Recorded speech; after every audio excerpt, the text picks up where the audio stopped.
그리고 이때도 FOMC 이슈가 있었고 FOMC 이슈를 코앞에 두고 이렇게 미리 올랐다는 거죠. 그런데 FOMC가 예상치랑 똑같았는데도 불구하고 이렇게 크게 내렸습니다.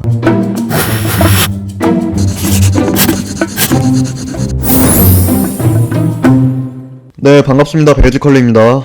현재 시각 오전 5시 54분 새벽이고요. 오늘 1월 12일 오늘 오후 10시 30분에 CPI 발표가 있습니다. 근데 이제 CPI 발표 같은 경우에 시장에 대한 영향력이 상당히 큰 편입니다. CPI 발표를 기점으로 해서 급변동이 나온 적이 한두 번이 아니에요. 거의 모든 CPI 발표 구간에서 급변동이 발생을 했습니다. 마찬가지로 FOMC 때도 급변동이 발생을 굉장히 높은 확률로 했고요. 그래서 FOMC와 CPI가 시장에 대한 영향력이 가장 큰 편이라고 할 수가 있는데 그게 이제 오늘이라는 거죠. 오늘 밤이라는 거죠.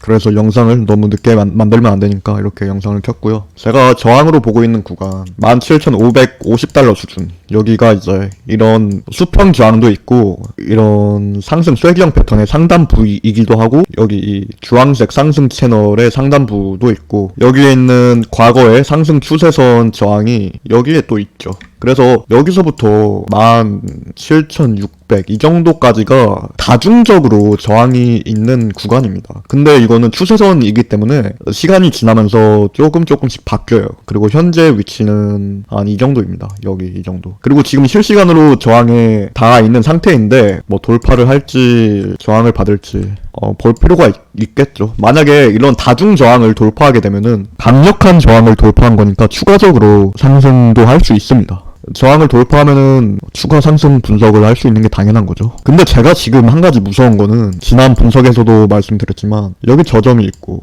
여기 고점이 있죠. 근데 저점이 오르고 고점 오르고 저점 오르고 고점 오르고 저점 오르고 고점 오르고 저점 오르고 고점 오르고 저점 오르고 고점 오르고 저점 오르고 고점 오르고 이렇게 말도 안 되는 수준으로 연속적으로 저점과 고점이 상승하기만 했어요.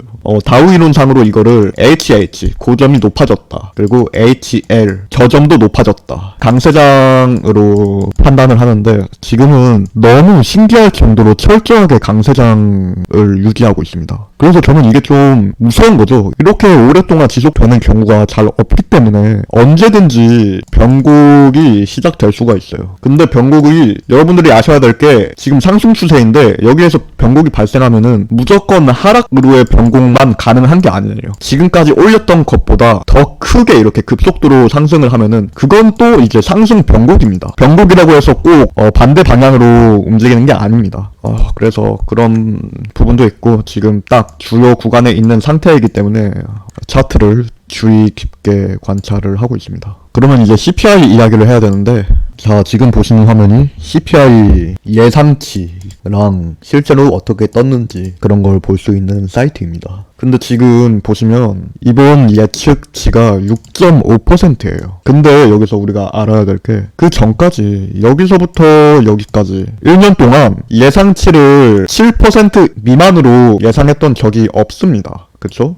다 7%, 8% 이랬는데 이번에 처음으로 6%대의 예상치를 형성하고 있다는 거죠. 그리고 이 좌측에 있는 게 실제 수치인데 이렇게 파랗게 떠 있는 게, 파란 숫자로 되어 있는 게 좋은 거예요. 빨간 숫자로 떠 있는 거는 예상보다 안 좋았다는 거고, 파란 숫자로 떠 있는 게 예상보다 좋았다는 겁니다. 검정색 숫자는 예상이랑 똑같았다는 거고요. 그래서 지난 2달 연속으로 예상보다 CPI 수치가 더 좋았습니다. 그래서 이번에 아마 예측치가 이렇게 갑자기 확 낮아진 게 아닌가 싶은데, 실제로 어떻게 뜰지는 봐야 돼요. 이게 뜨기 전까지는 어떻게 뜰지 알 수가 없습니다. 우리 같은 개미 입장에서는 알 수가 없고요. 근데 저는 이게 어떻게 뜨든 간에 그거는 크게 중요하지는 않다고 생각해요. 만약에 예측치가 6.5%인데 6.7%로 뜨면은 안 좋게 뜬 거잖아요. 근데 이렇게 떠도 지금까지의 수치와 비교를 하면은 한 번도 7% 미만으로 떨어진 적이 없기 때문에 예상치보다는 안 좋게 나왔지만 그래도 상황 자체는 더 좋아진 상태예요. 그래서 이렇게 떠도 무조건 안 좋다고 할 수가 없습니다. 그런데 만약에 예상치가 이렇게 파격적으로 예상치를 낮췄는데 막 6.3% 이렇게 뜬다.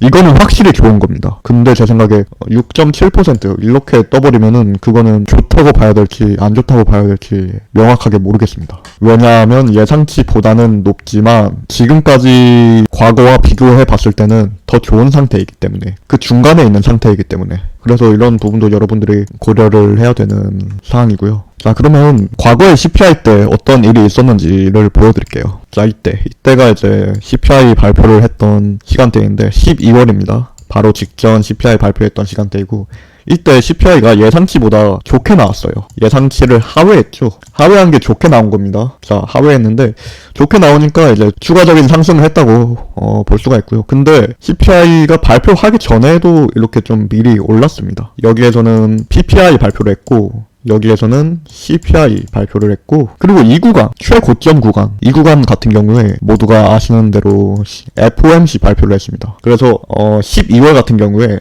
PPI, CPI, FOMC가 거의 비슷한 구간에 일정이 몰려 있었어요. 일정이 몰려 있었고, 결과적으로 가장 마지막 일정이었던 FOMC를 기점으로 해서 다시 그동안 올렸던 거 이상으로 더 하락을 했죠. 올렸던 거 이상으로. 자, 근데 이번에는 상황이 좀 다릅니다. 이번에는 일정이 겹쳐있지 않아요. 오늘 이제 CPI 일정이 잡혀있지만, CPI 일정이 여기 이 구간에 잡혀있거든요. 근데 그 다음 FOMC는, 가장 빠른 FOMC는 2월입니다. 지금 1월에 가장 중요한 일정이 바로 오늘 밤에 잡혀있는 CPI 일정이고요. 그 다음 중요한 일정은 바로 2월이에요. 그러니까 꽤 멀다는 거죠. 꽤 멀리 있어요. 그러니까 이번 1월에 남아있는 장세를 결정할 만한 이슈는 CPI다. 그래서 오늘의 CPI 발표 이후 움직임이 굉장히 중요하다고 할 수 있겠습니다. CPI 발표를 기점으로 변곡이 발생할 수도 있어요. 변곡이.